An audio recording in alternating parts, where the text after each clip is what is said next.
Hello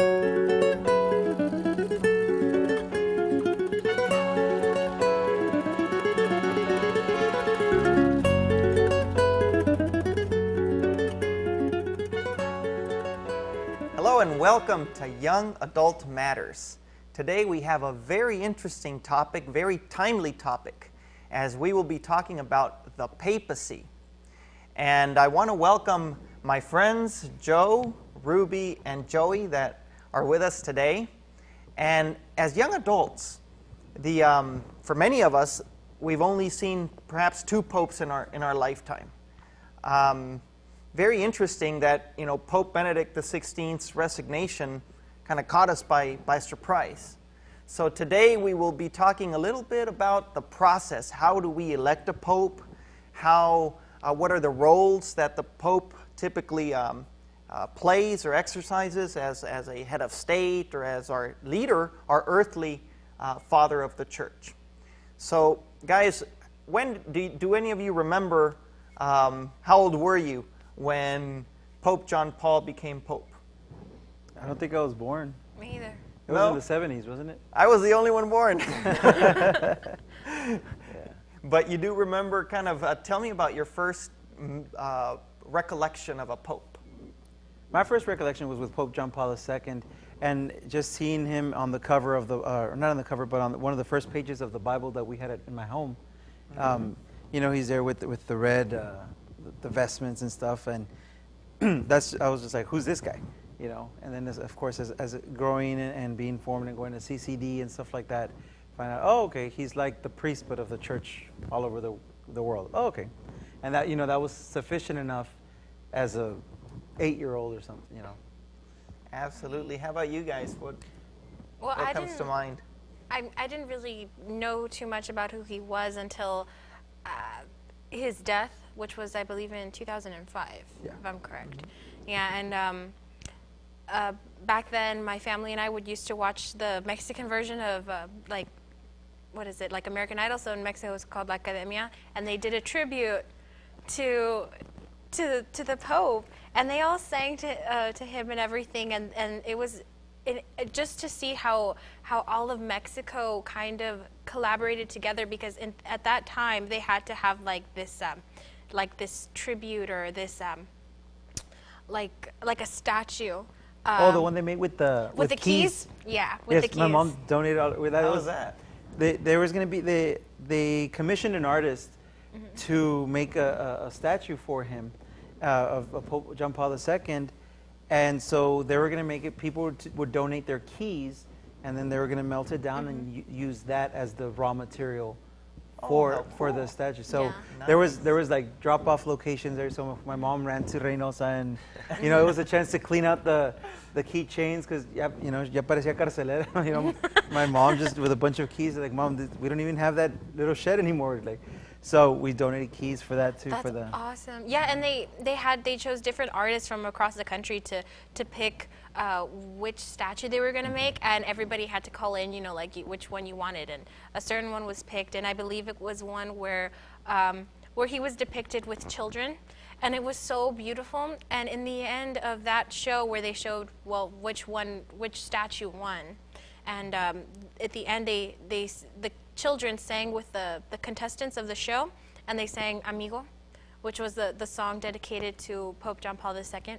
And at first when I saw it, it made me cry, but I didn't understand a single thing they said, just because I wasn't as fluid.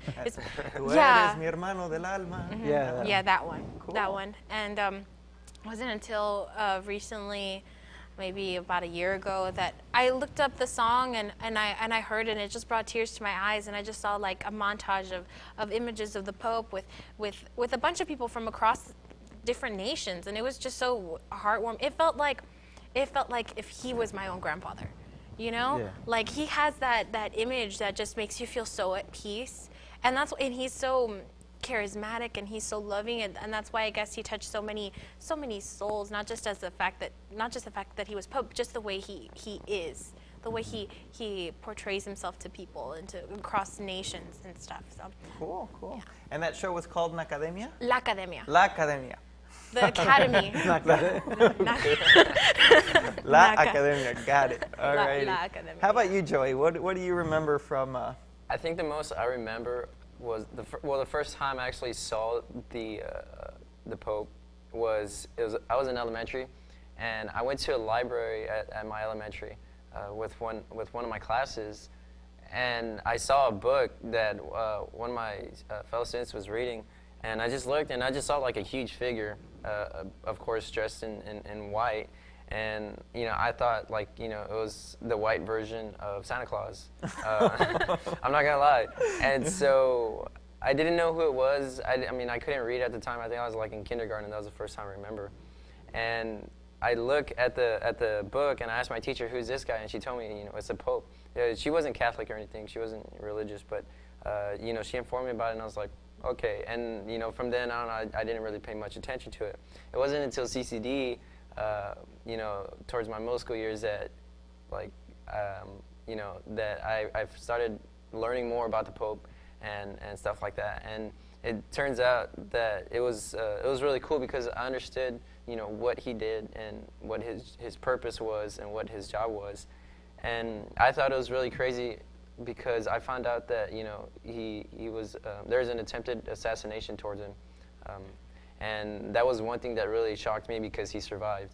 And that was one of the things that I was like, whoa, this Pope is... He has superpowers. Yeah, I was like, man, he has superpowers. It's crazy. So that was one thing that I remember most was in elementary. I was just looking over that book. And for me, with Pope Benedict, it was in 2005 where he was elected as Pope, and I was a senior in high school, and I remember when it happened, I was in the band hall with the band director. He's like, hey, there's a new Pope. I'm like, all right, cool. But, since, of course, I was older, when he came in, and it's been in my formative years there with campus ministry and stuff, I've been able to appreciate Pope Benedict for the theologian that he is, for his writings. If you haven't read any of his books or any of the prayers or messages he sent out, they're excellent. He writes very well, very clear, and that's something that I really appreciate, especially now, asking questions and kind of trying to figure out my faith around, just really understanding and becoming an adult and how my faith applies to it. Like the writings of Pope Benedict have been very essential to it, and they're very good. And there's lots and lots and lots of books. One that I like is Questions and Answers, and basically they it was just a question and answer session, and they published it. And it was, this is when he had a question and answer with little kids, and this is when he was with prisoners, and this is when he was with families, and so you get a variety of settings and the different lifestyles and backgrounds, and it's pretty much a transcript of what happened in those live sessions. Wonderful. And that book is titled Questions and Answers? Yeah, or it's like Answers with the Pope, or like. Go to the CM, and we'll put it up on the CM website. Absolutely, absolutely. A tribute to, and as you've mentioned, he's been recognized as a very profound theologian, and not only very, very deep in his theology, but a real gift to kind of translate that into an easy way of understanding. And also you mentioned the Pope, whether it's Pope John Paul, that some of you remember as the first Pope, and then now Pope Benedict. Very fatherly figure, wouldn't you say? Yeah. We identify with him as a father, and that is, very fitting with who he is and the title of Papa. We hear the Spanish word Papa, and it means father. So here the Pope is the father, the earthly father of the Catholic Church. But how is the Pope selected? What do you know about the process? Well, the process first begins with there's a group of individuals, of cardinals. All right, they're the ones that wear the red. If you're familiar with, or if you've seen a lot of the news coverage lately, we see people in red, we see people in black and like a fuchsia, and the colors mean something. So the guys in red with the lace, the bright red. Yeah. Vestments and garb, and all red with some lace. They're the cardinals. And so there's about 200 of them worldwide. but there's 117 that are under the age of 80 so that they can vote. So there's some requirements to be able to choose or to elect the Pope. And the first thing is the cardinals, and there's 115 of them, and they'll get together in what's called the conclave, and they elect a new Pope. They shut the door, and then they go through the process to elect. Just kind of what conclave means. I mean, conclave. They get the key and then lock the door. Conclave, like with code, with key, yep. with con chiave, dicen en italiano. Sí. No? Cool that when you say Cardinals, we are not talking about the baseball team, right? We're not talking about the birds. We're talking or the high about school in Harlingen. High school. Hey, shout out to Harlingen Cardinals. Actually, it is a kind of a hierarchy in the Catholic Church, but can you explain to us what's the difference between a cardinal and a bishop, or where are they in this hierarchy of? Well, at first we have the laity, which is the people that belong to the church. Non-ordained, right? Non-ordained people. And then we have like us. priests. Exactly, we're the just laity. like us. We're the laity, you're the laity, whoever's watching, you know. Unless you're a priest. Yeah, and if you're watching and you're a priest, shout out to you and thank you for all you do. And then you have the religious, which is our priests, and then we have bishops, then and then archbishops, and then we have cardinals, and then the Pope. So that's kind of the hierarchy of it. Not to say that one is better than the other or anything. It's just kind of how we put the church together. And one thing that we need to keep in mind in the sacrament, you know, we have the sacraments of holy orders, and it's the presbyterate, the diaconate, the presbyterate, and the episcopate. And so there's different degrees to the priesthood. And so bishops are the episcopate, and there's no cardinalate, or there's no, you know, there's nothing specific for the cardinals, because the cardinals it's an appointment. They're appointed by the Pope, and they're usually given special assignments and different ministries that they're specifically above or that they oversee. And one of the main responsibilities is to elect the new Pope. So I heard you earlier mention that they're like bishops with more assignments. Basically, yeah, that's what they are. It's not that they're the bosses of the bishops, but they're bishops with other assignments that they've been ordained, because they're ordained bishops, and then they're given different special assignments. Right? Special assignments. So it is they call them the College of Cardinals, like the group of cardinals that will come together in what is known as the conclave.